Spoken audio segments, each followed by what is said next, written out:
Welcome back to Sports Talk ATL. I am Chase Earl, joined by Jake Gordon and Alex Lord. The Falcons just released their Week 1 depth chart, and it looks much different than the ones in the preseason. It looks like Bijan Robinson's actually going to be the starting running back. I'm very shocked by that news. Any takeaways from this, Alex? I know you're a resident Falcons writer. Any takeaways from the first depth chart? I thought the most interesting thing was that Cordell Patterson was listed as J, which I don't know if that stands for like jack of all trades. No, I just did an article on this. You can check it on the website, sportstalkatl.com. It stands for Joker because he changed his profile picture to the Joker. So I assume that was what that means. Either that or maybe he's just a big DC Comics fan. I don't know. I think it says just get me the ball. That's what it stands for. And that's all the Falcons need to do is just get him the ball. There are a couple of things, notable takeaways I had personally. The depth chart is in 12 personnel, which means one running back, 2 tight ends, 2 wide receivers. Falcons fans can expect the Falcons to run that more than any other formation. 3 wide receivers, 3 running backs, or 2 running backs, 3 tight ends, things like that. Hey, I wouldn't be surprised if we have multiple plays, multiple packages with 3 running backs. That includes Bijan Robinson and Cordero Patterson, Bijan Robinson, Tyler Algier, Cordero Patterson, Tyler Algier. Don't forget about Keith Smith either. So that is something to monitor. Also, the defense. Bud Dupree looks like first string over Lorenzo Carter, which isn't necessarily shocking, but it is notable nonetheless. D. Alford gets the start at nickel. I don't think that's surprising either. We all thought that was going to be the case. Jeff Okudah is the starter, obviously, but it looks like, I'm just guessing. This is total speculation. I have no idea. The Falcons haven't released anything, but I don't think he's going to suit up on Sunday. That means Trey Flowers will get the start. He's at least on the depth chart, the first string on that side of the ball on the boundary corner.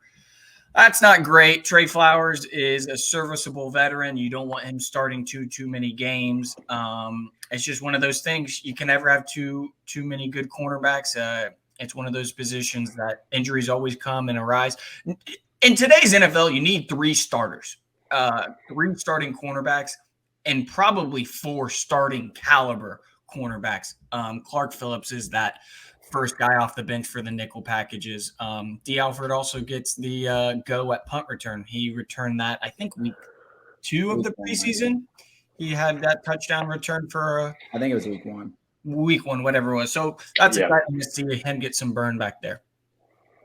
Yeah, I definitely think D. Alford's one of the more notable spots. I think we kind of assumed it, but he was a standout in preseason as a punt returner. And he was in there in coverage and made a ton of plays. He was the guy that if you watched every game, he got a lot of run. He got run in the first week and he earned that. He looked pretty good last year too. So I feel pretty comfortable with him there. I think the one good news when you're talking about Jeff Okudah is it's not like the Panthers shouldn't have the ability to light up the Falcons. Like I think we all believe in Bryce Young, but listen, the Panthers have one of the worst offensive lines in football, and they have one of the worst receiving cores in football.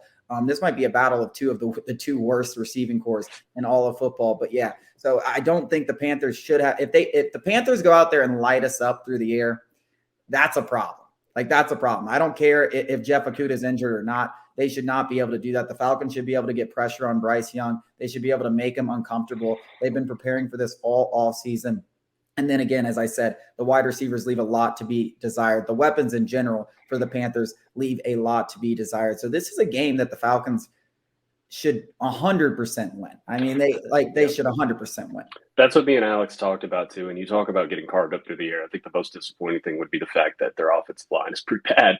They're starting a rookie at right guard, Chandler Zavala, who I thought the Falcons were going to draft. NC State guy. He's pretty good, but day 1 starter rookie right guard on the road.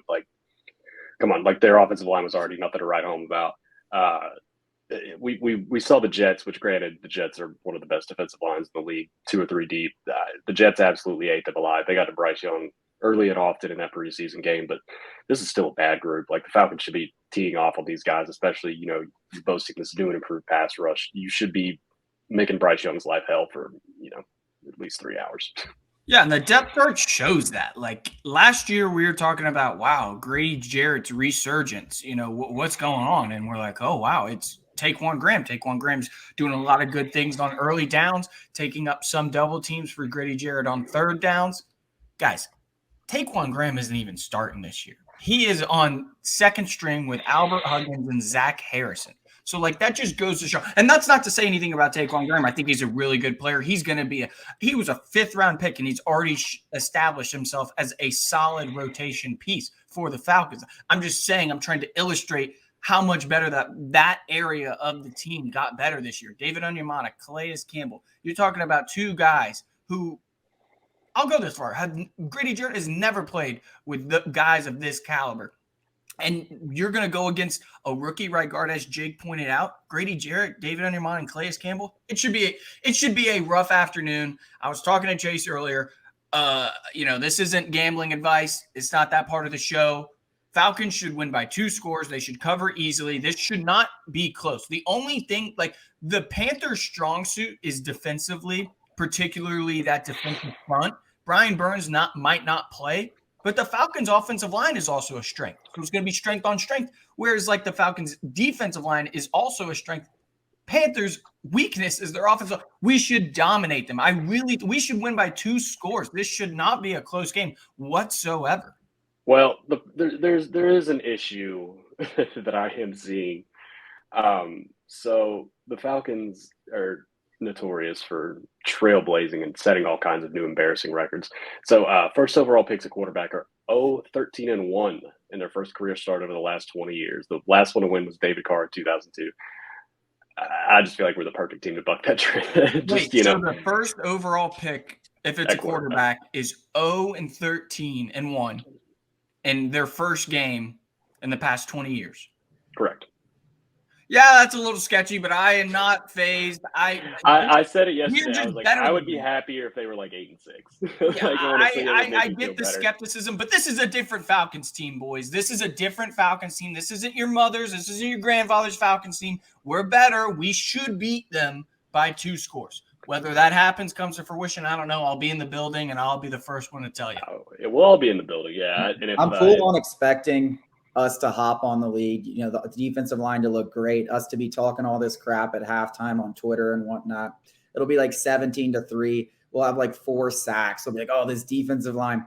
And then Bryce Young comes out and just carves us up with some ridiculous plays. Not only does he carve us up, like he carves us up with like plays where he gets out of a sack, guy gets lost downfield, throws it for a touchdown, like a lot what we saw at Alabama. We come down, Arthur Smith makes a grave mistake on like a 4th down or something, a bad play call, or we shouldn't be going for it around the 50-yard line with a 7-point lead. Something like that to happen. They get the ball back, they score, they tie it, we lose it in overtime. We go home, like same old team. Yeah. I mean, remember last year it would have been a really embarrassing loss. I mean, that if DJ Moore hadn't thrown his helmet, it was basically that was one of the goofiest endings to a football game that I've ever seen in my entire life. It's just I don't really know what to expect. It's also a division game too. I understand the Falcons are better, but you do have to take that into factor. Yeah. Also week 1. There's a lot of. I'm not having it. We're gonna win 2 scores. Put in the books. I will say it's an exciting matchup. Like for all the things that we talked about this offseason, the pass rush and everything, like you couldn't have a better matchup facing a rookie quarterback. We all love Bryce Young, but the pass rush should look to dominate. And as long as we can cover a lick, we should have a lot of sacks. We should dominate that side of the ball, and then hopefully the offense can put up some points. Coming up after the break, we are going to break down the SEC and the top matchups for week 2.